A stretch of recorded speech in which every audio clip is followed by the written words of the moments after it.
नमस्कार दोस्तों, आज हम बात करेंगे सीटेट के बारे में कि सीटेट है क्या, सीटेट के उद्देश्य क्या होने वाला है और सीटेट की एलिजिबिलिटी क्या होती है, सीटेट में कितने पेपर होते हैं, इसके एग्जाम पैटर्न क्या होने वाला है और सीटेट का ओवरऑल सिलेबस क्या होता है और जितने भी बच्चे सीटेट पास करते हैं उनको फ्यूचर में जॉब अपॉर्चुनिटी क्या-क्या मिलने वाली है। तो अगर आप भी सीटेट के बारे में जानना चाहते हैं तो आप हमारे इस वीडियो को कंप्लीट देख सकते हैं और समझ सकते हैं कि सीटेट की क्या ओवरऑल प्रोसेस होने वाली है। तो सबसे पहले हम बात करते हैं कि सीटेट का फुल नेम क्या होता है। तो सीटेट का फुल नेम होता है सेंट्रल टीचर एलिजिबिलिटी टेस्ट। यह एक राष्ट्रीय स्तरीय परीक्षा है जो कि CBSE central board of secondary education द्वारा कराया जाता है।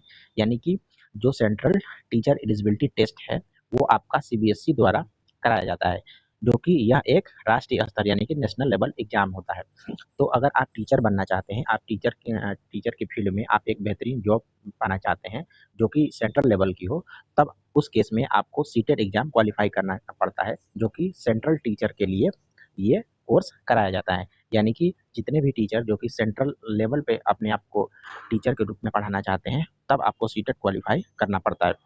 अब हम बात करते हैं कि सीटेट के उद्देश्य क्या है। तो सीटेट के उद्देश्य में आप देख सकते हैं कि स्कूलों में योग्य शिक्षकों का चयन करना इसका उद्देश्य होता है। वहीं शिक्षक की गुणवत्ता सुधारने के लिए आपका सीटेट का पेपर कराया जाता है। वहीं सरकारी व कुछ प्राइवेट स्कूलों में नौकरी के लिए पात्र बनना, यानी कि सीटेट आपका एग्जाम अगर आप क्वालिफाई है तो आप सरकारी या प्राइवेट स्कूल कहीं भी शिक्षक के रूप में पढ़ाने के लिए योग्य हो जाते हैं, क्योंकि सीटेट का मूल उद्देश्य ये होता है बच्चों को पढ़ाने के लिए शिक्षा प्रोवाइड करना, यानी कि एक ऐसा कोर्स जो कि शिक्षक बनने के लिए योग्य हो। तो अगर आपके पास सीटेट की डिग्री है तो जब आपकी सरकारी नौकरी नहीं भी लगती है, फिर भी आप एक अच्छे सैलरी पे प्राइवेट स्कूलों में आपको हायर कर लिया जाता है अगर आपके पास सीटेट की डिग्री है तो।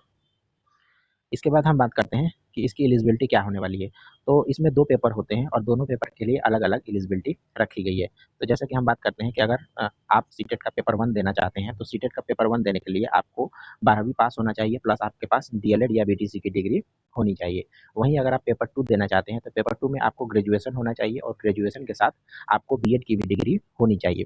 तो ये है एलिजिबिलिटी सीटेट के दोनों पेपरों के लिए। पहले में आपको 12वीं के साथ डीएलएड और दूसरे पेपर में आपको ग्रेजुएशन के साथ बीएड। नेक्स्ट हम बात करते हैं सीटेट के पेपर दोनों में क्या-क्या डिफरेंसेस हैं।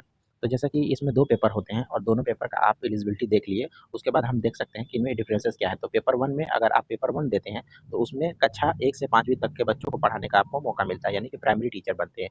तो जितने भी बच्चे पेपर 1 देते हैं, वो प्राइमरी टीचर कहलाते हैं, जो कि कक्षा 1 से 5वीं तक के बच्चों को पढ़ाने के लिए दिया जाता है। अगर आप पेपर 2 देते हैं, तो उस केस में आपको कक्षा 6 से 8वीं तक के बच्चों को पढ़ाने के लिए टीचर बनाया जाता है, जो कि अपर प्राइमरी टीचर कहलाता है। तो ये है पेपर 2 और 1 में डिफरेंस। आपका पेपर 1 प्राइमरी टीचर कहलाता है, वहीं आपका पेपर 2 अपर प्राइमरी टीचर कहलाता है। इसके बाद हम बात करते हैं कि एग्जाम पैटर्न क्या होने वाला है। तो एग्जाम पैटर्न में आप देख सकते हैं कि इसमें आपको ओवरऑल 150 क्वेश्चन देखने को मिलते हैं, जो कि 150 मार्क्स के होते हैं और इसमें टोटल 2.5 घंटे का समय होता है। इसमें कोई भी नेगेटिव मार्किंग नहीं होती है। तो ये है आपका सीटेट में एग्जाम पैटर्न, जो कि आप देख सकते हैं कि ओवरऑल आपको 150 क्वेश्चन देखने को मिलेंगे, जो कि 150 मार्क्स के होंगे, यानी कि पर क्वेश्चन आपका 1 मार्क्स का होगा। तो ऐसे में आपको 150 प्रश्न 150 मार्क्स के होते हैं, जो कि 2.5 घंटे के समय में आपको सॉल्व करना है। इसमें अगर आपके कोई भी प्रश्न गलत हो जाते हैं तो उसके कोई भी नेगेटिव मार्किंग नहीं है, यानी कि रॉन्ग आंसर पे आपके कोई भी मार्क्स नहीं कटने वाले हैं। अब हम बात करते हैं सीटेट में पासिंग मार्क्स के बारे में कि सीटेट में कितने मार्क्स लाने पे आपको पास कर दिया जाता है। तो सीटेट में पासिंग मार्क्स कैटेगरी वाइज रखा गया है। अगर आप यूआर कैटेगरी से बिलोंग करते हैं तो आपके लिए अलग पासिंग मार्क्स है। वहीं अगर आप एससी एसटी ओबीसी से बिलोंग करते हैं तो उसके लिए अलग से पासिंग मार्क रखी गई है। तो यहाँ हम बात करते हैं कि अगर आप यूआर से बिलोंग करते हैं तो आपके लिए पासिंग मार्क्स कितनी है। तो यूआर से अगर आप बिलोंग करते हैं तो आपको 90 मार्क्स लाने हैं, यानी पेपर का 60% और ओवरऑल पेपर का 90 मार्क्स आपको लाने पड़ेंगे अगर युवा से आप बिलोंग करते हैं। तो उसके बाद अगर आप ओबीसी एससी एसटी या पीडब्ल्यू से बिलोंग करते हैं तो आपको 150 में से 82 मार्क्स लाने पड़ेंगे पास होने के लिए। तो आप देख सकते हैं कि अगर आप जनरल कैटेगरी से बिलोंग कर रहे हैं तो आपको 150 में से 90 मार्क्स लाने हैं। वहीं अगर आप ओबीसी एससी एसटी या पीडब्ल्यू से बिलोंग करते हैं तो आपको 82 मार्क्स लाने पड़ रहे हैं। तो ये है overall passing marks category wise. तो आप इसके हिसाब से आप अपनी तैयारी कर सकते हैं और पेपर को दे सकते हैं। इसके बाद हम बात करते हैं कि इसमें सिलेबस क्या होने वाला है। तो आप देख सकते हैं सिलेबस में चाइल्ड डेवलपमेंट, पेडियोलॉजी, लैंग्वेज 1 और लैंग्वेज 2। उसके बाद मैथमेटिक्स, एनवायरमेंटल स्टडीज पेपर 1 और सोशल स्टडीज या साइंस पेपर 2। तो ये है ओवरऑल आपका सिलेबस जो कि सीटेट के लिए रखा गया है। तो उसके बाद हम बात करते हैं जॉब स्कोप्स क्या होने वाली है।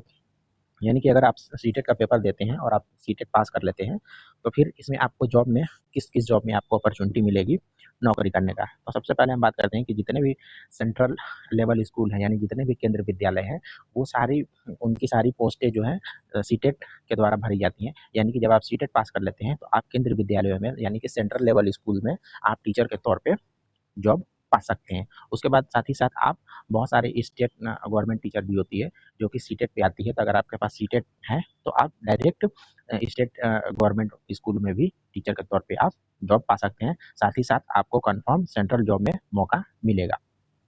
आप प्राइवेट स्कूलों में भी जॉब पा सकते हैं। अगर आपके पास सीटेट की डिग्री है तो प्राइवेट स्कूलों में भी आपको अच्छे सैलरी पे हायर कर लिया जाता है। यानी कि प्राइवेट स्कूलों वाले भी आपको अच्छी सैलरी देते हैं अगर आपके पास सीटेट की डिग्री है तो।